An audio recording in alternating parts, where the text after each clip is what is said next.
बिहार की राजनीति में एक बार फिर से बड़ा भूचाल आने वाला है। सूत्रों के मुताबिक अब खुद नीतीश कुमार को भी लगने लगा है कि आने वाले विधानसभा चुनाव के बाद उनका मुख्यमंत्री बनना लगभग नामुमकिन है, क्योंकि भाजपा ने अंदर ही अंदर बिहार में भी वही महाराष्ट्र फॉर्मूला लागू करने की तैयारी शुरू कर दी है, यानी सहयोगी को किनारे लगाकर सत्ता अपने हाथ में लेना। क्या अब बिहार में भी दोबारा पलटी होगी या फिर इस बार नीतीश की राजनीति का पट्टा शेप तय है? आइए समझते हैं पूरा राजनीतिक खेल। बिहार के मुख्यमंत्री नीतीश कुमार और भाजपा के बीच बढ़ती दूरी अब किसी से छिपी नहीं है। नीतीश न सिर्फ सीट बंटवारे से नाराज है, बल्कि अब उन्होंने भाजपा पर दबाव डालना शुरू कर दिया है।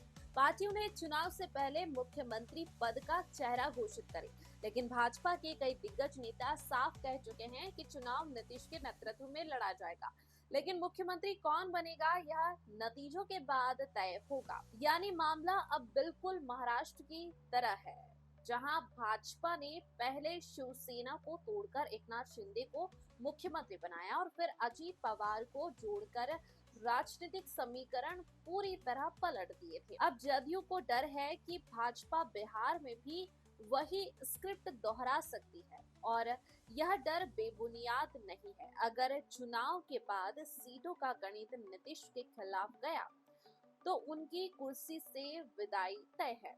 याद कीजिए 2020 का चुनाव, तब भाजपा ने नीतीश को कमजोर करने के लिए चिराग पासवान को आगे किया था।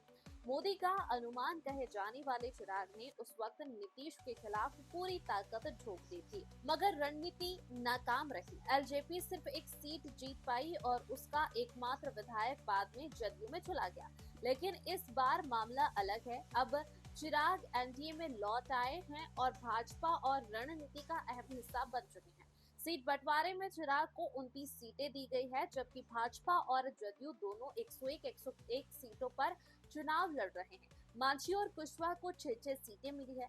भाजपा का लक्ष्य साफ है। अगर इस बार जदयू की सीटें पिछली बार से भी कम रही तो मुख्यमंत्री पद से नीतीश की विदाई पक्की है, क्योंकि पिछली बार भाजपा ने 74 सीटें जीतकर भी नीतीश को मुख्यमंत्री बनाना पड़ा था। लेकिन अब माहौल बदल चुका है। जनता में एंटी इनकम्बेंसी है और भाजपा बिहार में अपनी फुल मेजॉरिटी की तैयारी में है। नीतीश भले ही राजनीति के पुराने खिलाड़ी हो, लेकिन उम्र और हालात दोनों अब उनके खिलाफ जा रहे हैं।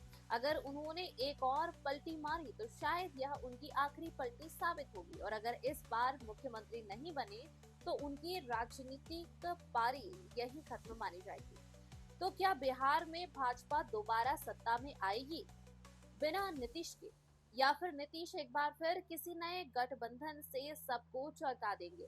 बिहार की सियासत में पलटी की संभावनाएं हमेशा बनी रहती है, लेकिन इस बार हालात कुछ अलग है। अब आने वाले चुनाव ही तय करेंगे कि नीतीश की राजनीति बचेगी या खत्म होगी। अगर आप भी बिहार की राजनीति के इस महाभारत को समझना चाहते हैं तो चैनल को अभी सब्सक्राइब कीजिए और बेल आइकन दबाइए, ताकि अगली बड़ी खबर आप तक सबसे पहले पहुंचे। आप देख रहे हैं खबर 24 एक्सप्रेस नई सूचना।